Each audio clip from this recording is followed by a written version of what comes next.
So yes, this is something I've really wanted to do for ages. As if you didn't know, I have a second channel called My Life and Coasters, which is all about theme parks in real life, but I really want to create a Lego one.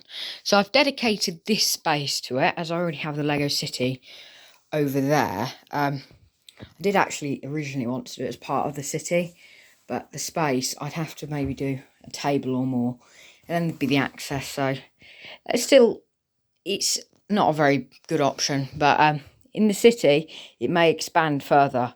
Then it may be connected by a bridge, possibly. I may do something like that. But yeah, so I've started work, and the first thing that I want to do is work out how I'm going to do my Ninjago ride. So if you didn't know, Ninjago is a ride at Legoland. Now, most Legolands have them. It's called a dark ride, which, well, it's a ride in the dark that's more sort of slow moving. Yeah, and you basically just shoot targets, which are like these sort of guys. So you just shoot them. Yeah, so this is obviously a dark ride. It's in a big show building, like a big warehouse. So what I've done for that is I've bought these black panels from the Pick Brick wall. Now, I didn't actually get that many. I've only got enough to just sort of cover one layer. And the height, I need to be around 2 or 3. So yeah, my plan for this is, well, it's going to be hard to sort of do one-handed. I might get you guys set up in a minute on my tripod. Bear with, there we go. So basically, I'm not sure if I'll do this, is have it pop out of the building. So like you can see it's a ride. Because obviously I don't want to just cover a roof, and I'm going to try and make it removable, like the modulars are. But yeah, I just want a point where it's going to pop out of the building, so you can see. So yeah, the original set only has this little bit, and it sort of goes back and forward. So it'd be basically like this. And then these ride vehicles will just go back and forward. I want to have something that's a complete loop and have basically a continuous train of these. Would be really cool. That's a bit ambitious because it would cost a lot of money. But yeah, it'd be a constant moving thing, just like this. So it could be powered from one point. So that's the aim.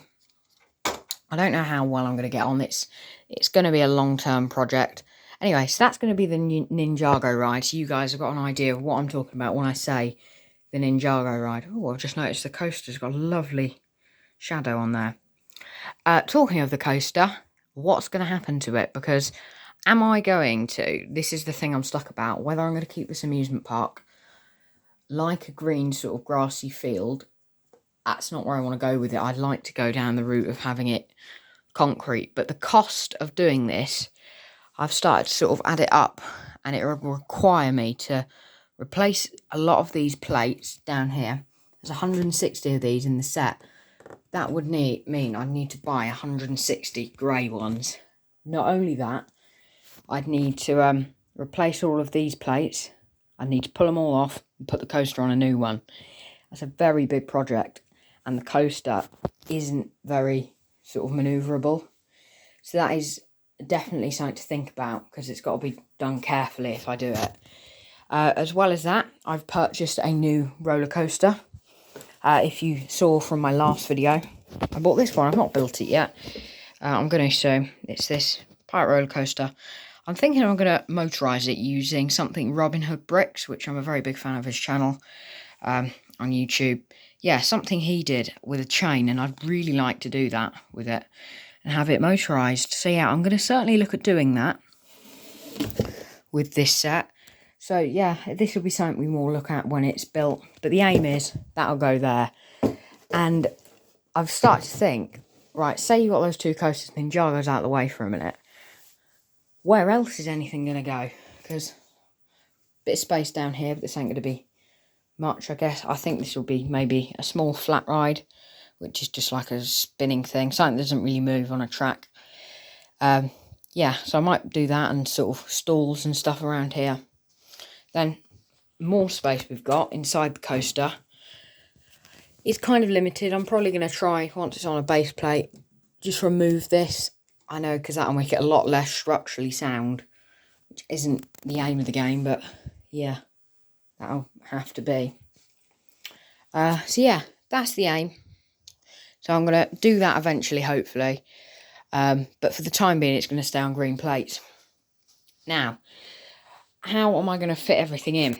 Because I can only have one of them, either the Ninjago or the Pirate Coaster here, which means obviously I don't like that idea. I'm going to expand, but it's how I'm going to expand, because the options are, well, there isn't really many. I could do another shelf, but that is not a road I want to go down, like a multi-layered. As much as that's cool, people have multi-layered cities, it's not for me, really. So yeah, I guess it'll be in the form of another one of these tables, which is certainly not great for the Lego room, because it's going to mean, well, less space, because I've got my wardrobe here. That has to stay there. This door has to open, so that's going to be bashing things a lot. So there's nothing I can do about that, so I'm not going to be able to put anything taller here for the time being. And then, yeah, that's basically the only option I've got, is to come out this way. I thought about doing it long, like a long part, but when you do long, you've got a path, you've just got not a lot of space. So the tables I use then are these Linman Adils.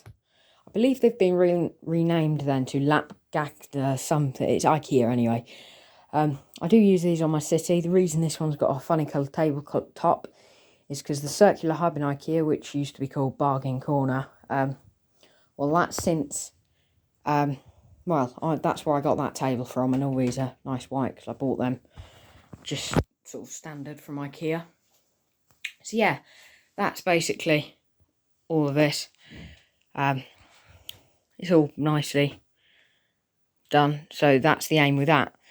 I don't know what I was talking about. That was absolute gibberish there, wasn't it? Yeah, so the aim is just grab another one of these tables, and that will be the size of the amusement park, because I still need to access these shelves, which would mean I have this access.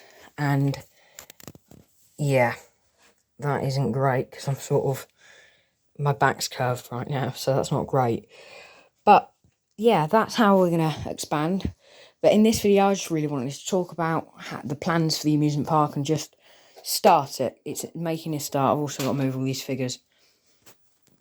But yeah, that's an idea on the plans. In the next amusement park update, it will be, well, either bases or looking at the Pirate Coaster. So yeah, thank you guys for watching this kind of quick little video, and I'll see you in the next one. Bye for now.